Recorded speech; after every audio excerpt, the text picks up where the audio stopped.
स्वाहा स्वाहा तत्सवितुर्वरेण्यं भर्गो देवस्य धीमहि धियो यो नः प्रचोदयात्। एक पंक्ति है, संस्कृत की अनमोल धरोहर रामायण और गीता धर्म क्षेत्र और कर्म क्षेत्र से हारे मन को जीता। आज रामायण और गीता की प्रासंगिकता व्यक्तित्व पुरस्कार में। व्यक्तित्व, जैसा दीदी ने बताया कि व्यक्तित्व जो है सभी के अंदर होता है। राम के अंदर भी था, रावण के अंदर भी था।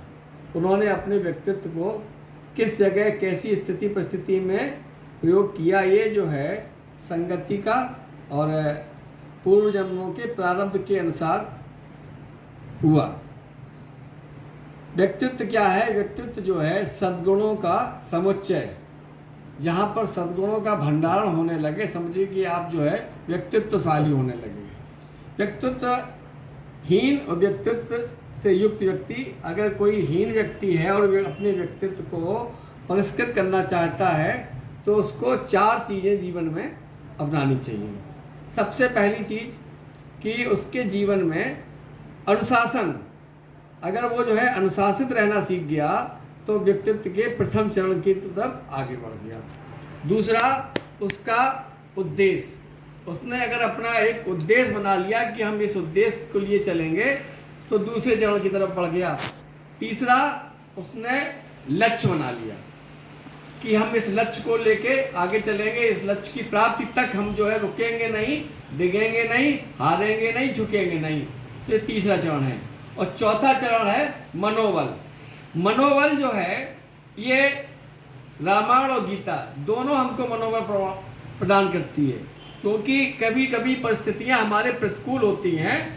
तो वहाँ पर गीता का एक श्लोक, आत्मा बारे द्रष्टव्या सोतव्या मंतव्या निर्सातव्या, ये जो है जब हम गीता का श्लोक, प्रारंभिक श्लोक कर्मण्यो अधिकारस्ते मा फलेषु कदाचन, ये जो है गीता का श्लोक हमारे उस लक्ष्य की प्रतिपूर्ति में मनोबल को बढ़ाते हुए ले जाता है।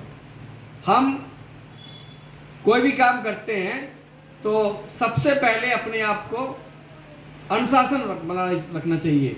यदि हम अनुशासन में रहकर के कोई काम करेंगे तो निश्चित रूप से हम अपने जो लक्ष्य है उस लक्ष्य को पूर्ण करने में प्रथम चरण के रूप में अपने आप को आगे बढ़ाने में सहायक हो सकते हैं। दूसरा, व्यक्तित्व बढ़े कैसे, इसके बारे में हमें अच्छी पुस्तकें पढ़नी पड़ेंगी, क्योंकि गुरुदेव ने कहा कि पुस्तकें जीवंत देव प्रतिमाएं हैं। देव प्रतिमाएं तो नहीं मिल सकती, लेकिन पुस्तक तो मिल सकती है। गुरुदेव की जो है 3200 पुस्तकें हैं। कोई भी पुस्तक आप ले लीजिए। आज ही हम अखंड ज्योत का पहला पेज पढ़ रहे थे कि परिवर्तन, यदि आपके जीवन में परिवर्तन है तो आप जो है विकासशील बने रहेंगे। परिवर्तन निश्चित रूप से हर व्यक्ति के जीवन में परिवर्तन आता है। जब परिवर्तन आता है तो विकास का जो है वो पहलू है। आप अगर परिवर्तन चाहते हैं तो विकास की तरफ जाएंगे, आगे बढ़ेंगे, निश्चित रूप से आगे बढ़ेंगे। तो जीवंत जो देव प्रतिमाएं हैं हमारी पुस्तकें, इन पुस्तकों को अपने पास रखें। पुस्तकों को पास रखने से क्या होगा, जैसे हम अपने घर में गंगा जल रखते हैं तो गंगा जल से हमारा पूरे घर का वातावरण शुद्ध रहता है, जबकि गंगा जी थोड़ा ही है, गंगा जल है, अंश है। पुस्तकें हमारी देव प्रतिमाएं हैं, देव प्रतिमाएं हैं, जीवंत देव प्रतिमाएं, देव प्रतिमाएं नहीं बल्कि जीवंत देव प्रतिमाएं। उन जीवंत देव प्रतिमाओं को जब हम सामने रख के देखते हैं तो निश्चित रूप से हमारे अंदर जो हताशा है, निराशा है, कुंठा है, ये दूर भागती है। जब दूर भागती है तो निश्चित रूप से व्यक्तित्व को एक कदम आगे बढ़ के हम चलने का प्रभाव करते हैं। दूसरा, गुरुदेव के चूंकि गायत्री परिवार में एक लंबा पहले गायत्री परिवार था, शुरुआत में ये युग निर्माण योजना थी, बाद में गायत्री परिवार हुआ, फिर अखिल भारतीय गायत्री परिवार हो गया, फिर अखिल विश्व गायत्री परिवार हो गया। तो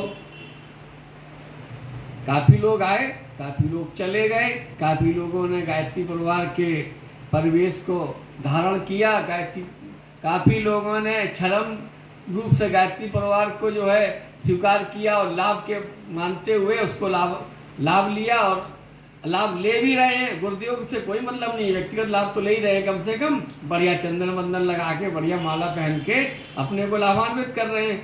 हमें इससे ना तो जलना है ना ही कुंठित होना है। हमें निश्चित रूप से गुरुदेव का काम करना है और गुरुदेव ने कहा कि आप हमारा काम करें, हम आपका काम करेंगे। अगर वो गुरुदेव का काम नहीं कर रहे हैं तो गुरुदेव भी उनका काम नहीं करेंगे। आप देख लेना, उनका आगे का पीछे का जो भी होगा वो उनका हिसाब गुरुदेव करेंगे, अपन से कोई मतलब नहीं है। तो अनिल भाई साहब की बात से आंशिक रूप से सहमत होते हुए कि वो क्या करते हैं वो जाने, वो जैसी करनी वैसा फल, आज नहीं तो निश्चय कल। वो गुरुदेव का वाक्य है, गुरुदेव का वेद वाक्य उनके ऊपर लागू होगा, हमारे ऊपर तो नहीं होगा, क्योंकि हम तो कुछ कर ही नहीं रहे हैं। हम जितना बन पड़ रहा है अपने प्रभाव का, अपनी प्रतिभा का, अपनी क्षमता का, उतना अंश गुरुदेव को समर्पित है। शेष क्या कर रहे हैं वो जाने, उनका काम जाने, हमसे कोई मतलब नहीं है।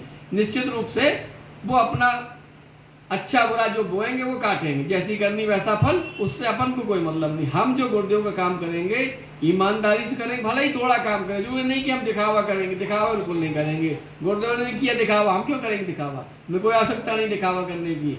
चौकी मिल गई ठीक, जमीन मिल गया और भी ठीक, नहीं मिल गया फट्टे बैठाल दिए, जहाँ बैठाल देंगे हमें काम करना। हमारा गुरुदेव के काम करने में हमारा कोई अहंकार नहीं, हमारा कोई अपनी ईगो हर्ट नहीं होगा। गुरुदेव का काम करेंगे, ईमानदारी से काम करेंगे, जितना बन पड़ेगा करेंगे और एक सच्चे शिष्य की भूमिका में अपने आप को समाज में स्थापित करने का भरसक प्रयास करेंगे। और चूँकि संभवतः 22 मार्च से नवरात्रि शुभारंभ है, तो नवरात्रि में चूँकि ये बंदनी माता जी का वो शताब्दी वर्ष है और इस शताब्दी वर्ष में हम जितना कर सकते हैं अपने पुरस्चरण को, अपने ध्यान को, अपनी साधना को प्रखर करेंगे और अपनी साधना से अपने को, अपने परिवार को, अपने परिवेश में रहने वाले व्यक्तियों को लाभान्वित करेंगे। इसी कामना, इसी भावना के साथ अपनी बात को समाप्त करते हुए जय गुरुदेव, जय मातृ, जय गायत्री।